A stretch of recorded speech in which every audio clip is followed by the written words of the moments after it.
Salam sepak bola, teman-teman netizen atau warganet yang saya hormati semuanya. Welcome back ke konten terbaru dari channel YouTube Triple B. Dan di konten kedua hari ini saya ingin membahas tentang berita yang lagi viral, yaitu tentang kemungkinan akan dipecatnya pelatih dari Arab Saudi asal Italia yang namanya Roberto Mancini. Bahkan sudah dirumorkan bahwa pelatih asal Prancis Zinedine Zidane yang kemungkinan akan menggantikan posisinya.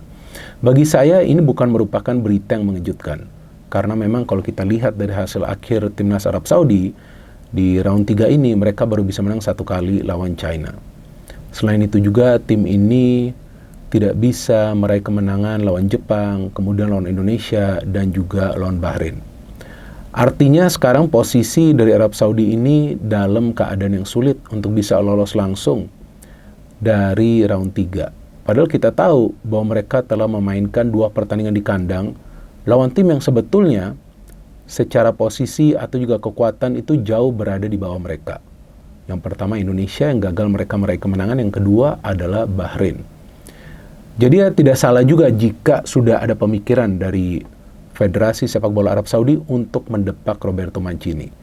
Ditambah juga dengan fakta bahwa Roberto Mancini bersitegang dengan fans Arab Saudi pada saat Arab Saudi itu ditahan imbang oleh Bahrain dengan skor 0-0. Dan juga kritiknya bahwa para pemain Arab Saudi yang sekarang menjadi bagian dari timnas tidak mendapatkan menit bermain di level klub. Artinya secara tidak langsung dia juga menyerang ke Federasi Sepak Bola Arab Saudi, karena kita tahu sekarang begitu banyak pemain dari mancanegara yang bermain di Arab Saudi yang memang kualitasnya bagus-bagus semua. Maka itu sekarang sulit sekali bagi para pemain Arab Saudi yang merupakan homegrown players atau pemain lokal untuk bisa mendapatkan tempat di klub mereka masing-masing. Ya kurang lebih Mancini ini mencari alasan agar dia bisa tetap menjadi pelatih atau tetap bertahan sebagai pelatih dari Arab Saudi. Karena kita tahu bahwa kontraknya sangat mahal ya, atau dia mendapatkan gaji yang sangat besar. Tapi kan selain juga hasil akhir yang tidak positif dari Arab Saudi, bahkan lawan China itu boleh dikatakanlah mereka itu beruntung bisa meraih kemenangan dengan skor tipis. Ya cara bermain Arab Saudi ini yang sebetulnya nggak menghibur, nggak seperti sebelumnya. Kalau sebelumnya kita melihat Arab Saudi pada saat mereka dilatih oleh Herve Renard ya di Piala Dunia itu terlihat permainannya militan banget. Wah, kita lihat passing-passingnya cepat, kita lihat gerakan individu dari para pemain bagus. Bahkan Herve Renard ini dirumorkan bisa juga nanti kembali menjadi pelatih dari Arab Saudi. Jadi memang bukan cuma dilihat hasil akhir sih, tapi cara bermain, kemudian bagaimana attitude dari sang pelatih, hasil akhir. Jadi ada banyak faktor yang bisa membuat sebuah federasi sepak bola itu berpikir untuk memecat pelatihnya. Tapi kalau enggak, ya semuanya akan jalan fine-fine saja. Dan memang nih, kesulitan bagi Arab Saudi itu sudah terlihat dari pertandingan pertama lawan Indonesia. Karena dari segi taktik, Mancini itu sebetulnya kalah dari Sintayong di babak pertama tuh. Kelihatan jelas di babak kedua Okira bisa recover dan Arab Saudi gagal untuk mengeksekusi penalti. Tapi secara permainan di babak pertama nggak kelihatan Roberto Mancini adalah pelatih yang sebelumnya berhasil membawa Italia menjadi juara Eropa. Dan kita tahu sebelumnya juga sukses di level klub kan. Jadi kelihatan dia tuh kalah lawan Sintayong. Dan lawan Bahrain juga dia kalah sebetulnya dari pelatih Bahrain itu. Kalau nggak salah namanya Dragan Talajic ya. Lupa saya namanya. Nah kalah juga dari segi taktik. Para pemain Bahrain tuh pintar banget untuk delay possession, menyulitkan para pemain Arab Saudi create chances. Jadi kelihatan bahwa memang nih nggak seperti biasanya Arab Saudi bermain. Karena seharusnya dengan materi pemain yang mereka punya, ya walaupun memang para pemain mereka sekarang tidak mendapatkan menit bermain seperti biasanya di level klub atau di klub mereka masing-masing. Tapi cara bermain ini kan harus super ngotot pada saat bermain di kandang sendiri. Lawan Indonesia babak pertama tuh mereka lemah. Babak kedua mau ngotot tapi sulit juga menciptakan peluang.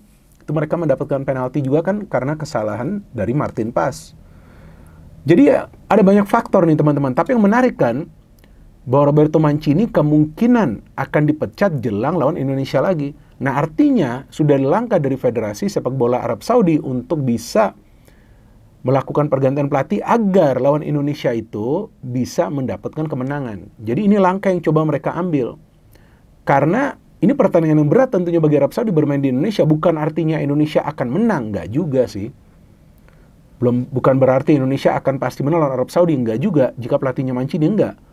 Karena tidak akan mudah lah. Ya, pasti Arab Saudi juga coba untuk bisa mendapatkan poin, minimal 1 poin. Tapi mereka ingin sebuah perubahan agar taktik dari Arab Saudi nanti tidak bisa dibaca oleh Sintayong. Nah, ini langkah-langkah yang biasa diambil oleh sebuah federasi sepak bola untuk bisa mengubah, ya istilahnya nasib lah dari timnya agar bisa lebih cepat lolos ke Piala Dunia. Karena jika masuk ke round 4 sudah beda lagi nanti persaingannya kan. Mungkin juga Federasi Sepak Bola Arab Saudi khawatir jangan sampai timnya gak lolos. Karena nanti kan Arab Saudi juga akan menjadi tuan rumah dari Piala Dunia. Ya timnya harus lolos dong ke Piala Dunia ya. Dan banyak pemain muda juga di Arab Saudi. Dan yang saya ikutin beritanya ada 5-6 pemain baru yang dipanggil untuk pertandingan lawan Bahrain. Jadi ini sudah ada langkah-langkah dari Federasi Sepak Bola Arab Saudi agar tim ini bisa selamat. Nah ini yang kita sekarang tunggu. Ya, bagaimana nanti Indonesia lawan Jepang dan juga lawan Arab Saudi. Karena ini adalah 2 pertandingan penting juga jika Indonesia ingin lolos ke round 4. Saya tidak lagi ingin mengatakan lolos ke Piala Dunia. Karena memang belum pernah ada target untuk lolos ke Piala Dunia. Yang Sintayong katakan adalah untuk minimal lolos ke round 4. Dan nanti dilihat di round 4 itu ada atau tidak peluang untuk lolos ke Piala Dunia. Jadi sekarang targetnya itu untuk bisa menyelesaikan perjuangan di round 3 agar berada di peringkat nomor 3 atau 4. Nah, jadi ini beda nih. Nah, Sintayong untuk sementara dikabarkan berada di Korea Selatan ya.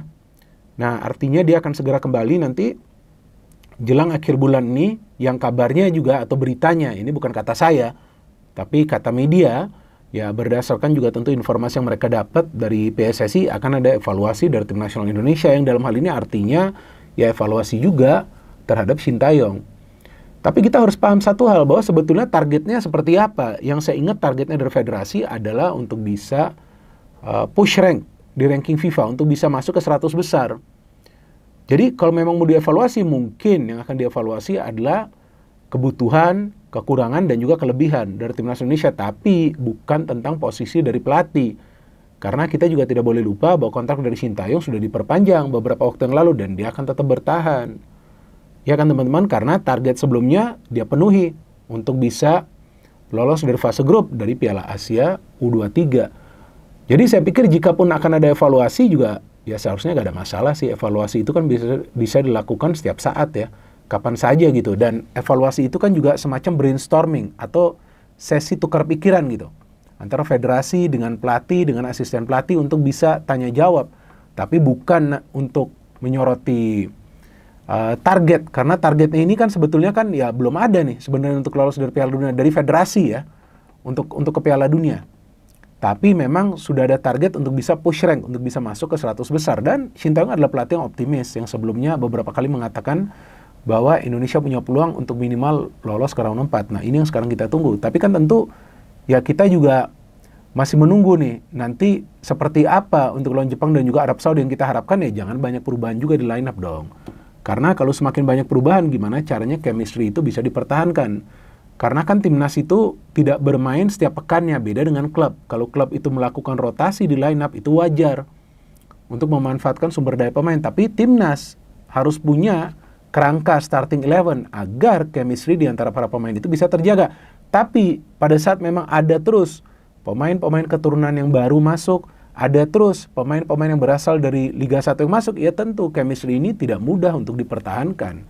Jadi saya pikir dalam hal ini kita juga harus berpikir secara logis bahwa sebetulnya timnas kita bergerak ke arah yang benar, bergerak di jalur yang benar, cuman memang ini juga sekarang kalau menurut saya adalah bagian dari proses pada saat ada banyak pemain baru yang mulai menjadi bagian dari tim nasional Indonesia.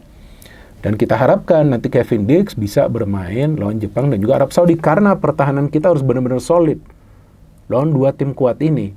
Kan kita sudah bisa lihat lawan Bahrain kemasukan 2 gol, lawan China kemasukan 2 gol. Kan tidak seperti biasanya.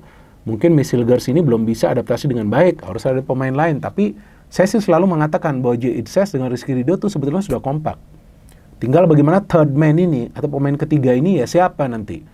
Ya bisa juga Kevin Dix yang akan main. Bisa juga atau Kevin Dix nanti bermain di sebelah kanan ya, kalau nggak salah dia bisa bermain ya, lupa saya, atau sebelah kiri. Tapi Kelvin sudah ada di sebelah kiri, bagus juga itu Kelvin kan. Jadi pada saat kita semua tentu kecewa dengan rotasi yang dilakukan oleh Sintayong, tapi kita juga harus melihat ke depan. Bahwa targetnya ke depan itu agar timnas kita terus naik ranking, permainannya semakin rapi, agar punya masa depan yang jauh lebih baik.